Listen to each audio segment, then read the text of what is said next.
போட்டுக்கலாம். வாவ், இடிச்சுங்க.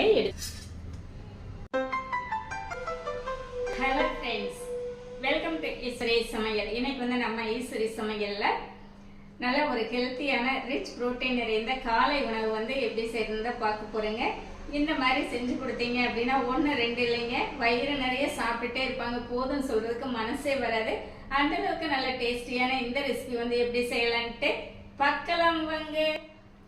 உடைச்ச கருப்புளுந்து வந்து 1 கப் எடுத்துருக்கோங்க. இந்த உளுந்து வந்து நம்ம மிக்சிங் பவுலில் சேர்த்திக்கலாம்.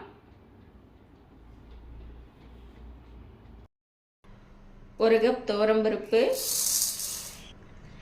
இந்த உளுந்து துவரம்பருப்பு ரெண்டுமே வந்து நல்லா கழுவி எடுத்துகிட்டு வந்துடலாங்க. ஒரு 3 டைம் நல்லா கழுவி எடுத்துகிட்டு வந்துட்டேங்க. இது வந்து ஒரு 2 மணி நேரம் நல்லா ஊற வச்சுக்கலாம். துவரம்பருப்பும் உளுந்து நல்லா ஊறிடுச்சுங்க. கூடவே நம்ம 3 வரமிளகாயும் ஊற வச்சுருந்தோம். இப்போ இது எல்லாமே நல்லா அரைச்சி எடுத்துக்கலாங்க. நம்ம வந்து உளுந்து வந்து தோலெல்லாம் கழுவி எடுக்கிறதில்ல, அப்படியே தான் சேர்த்த போகிறோங்க. இப்போ நம்ம மிக்ஸி ஜாரில் ஃபஸ்ட்டு வந்து மிளகாய் சேர்த்திக்கலாம்.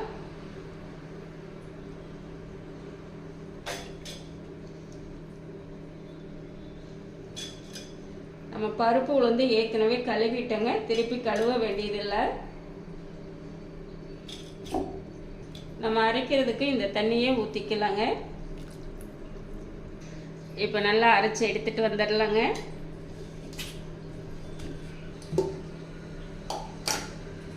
இப்போ பார்த்தீங்க அப்படின்னா நல்லா இந்த அளவுக்கு அரைச்சி எடுத்துட்டோங்க. ரொம்ப நைஸாக இல்லாமல் கொஞ்சம் கரகரப்பாக அரைச்சிருக்கோம் பார்த்தீங்களா.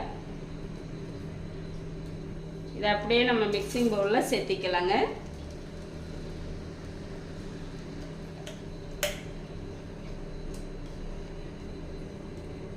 இந்த மிக்ஸி ஜார் கழுவிட்டு தண்ணியும் சேர்த்திக்கலாங்க. நம்ம பருப்பு எடுத்த அதே கப்பில் வந்து 2 கப் கோதுமை மாவு சேர்த்திக்கலாங்க.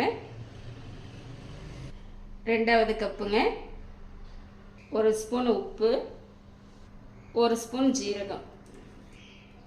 இப்போ இது எல்லாமே நல்லா கலந்துக்கலாங்க.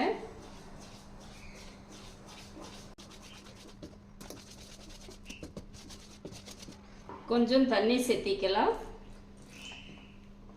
ஏன்னா கெட்டியாக இருக்கு.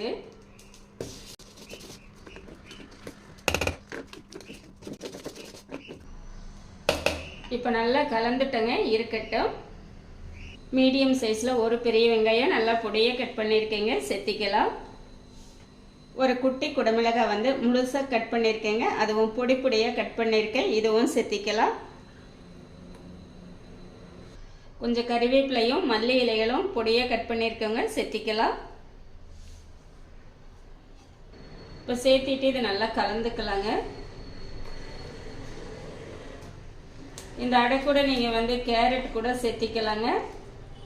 கொஞ்சம் கெட்டியாக இருக்குதுங்க, நம்ம தண்ணி விட்டு நல்லா கொஞ்சம் கரைச்சிக்கலாம்.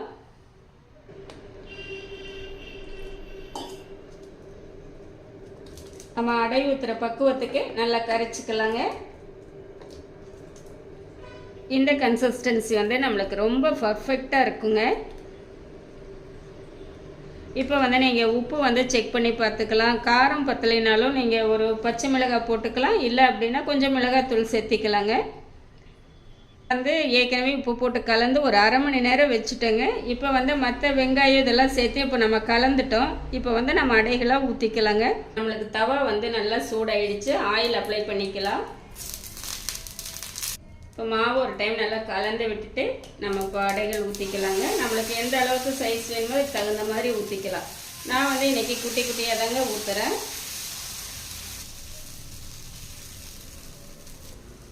இப்போ நம்ம மேலாப்பில் எண்ணெய் விட்டுக்கலாங்க. இப்போ நம்ம அப்படியே சுத்தெல்லாம் எடுத்து விட்டுட்டோங்க. இப்போ நம்ம திருப்பி போட்டுக்கலாம்.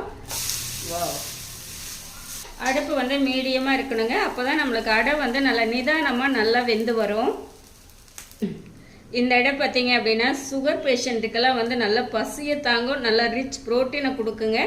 அதே மாதிரி கர்ப்பிணி பெண்களுக்கும் நல்ல ஒரு ரிச் புரோட்டீனை கொடுக்கக்கூடியது. அவ்வளோ ஹெல்த்தியானது இந்த அடை. செய்கிறது வந்து அவ்வளோ சிம்பிளுங்க. அதாவது 2 சைடும் நல்லா கிறிஸ்பியாக உள்ளே வந்து ஸ்மூத்தாக இருந்ததுன்னா அந்த அடை வந்து சாப்பிட்றதுக்கு அவ்வளோ நல்ல டேஸ்ட்டாக இருக்கும். இப்போ அடை வந்து நம்மளுக்கு நல்லா வெந்துடுச்சுங்க, எடுத்துக்கலாம்.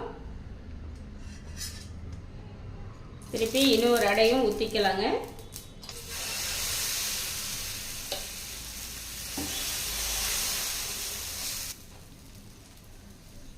மேலாப்பில் எண்ணெய் விட்டுக்கலாம்.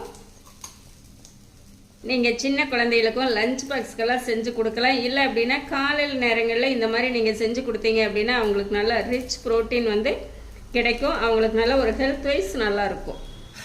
திருப்பி போட்டுக்கலாம். அவ்வளோதாங்க, நம்மளுக்கு ரெடி ஆகிடுச்சு, எடுத்துக்கலாம். இப்போ நம்மளுக்கு அடை வந்து ரெடி ஆகிடுச்சுங்க. இந்த அடை வந்து நம்ம இப்படியே கூட சாப்பிட்லாம்.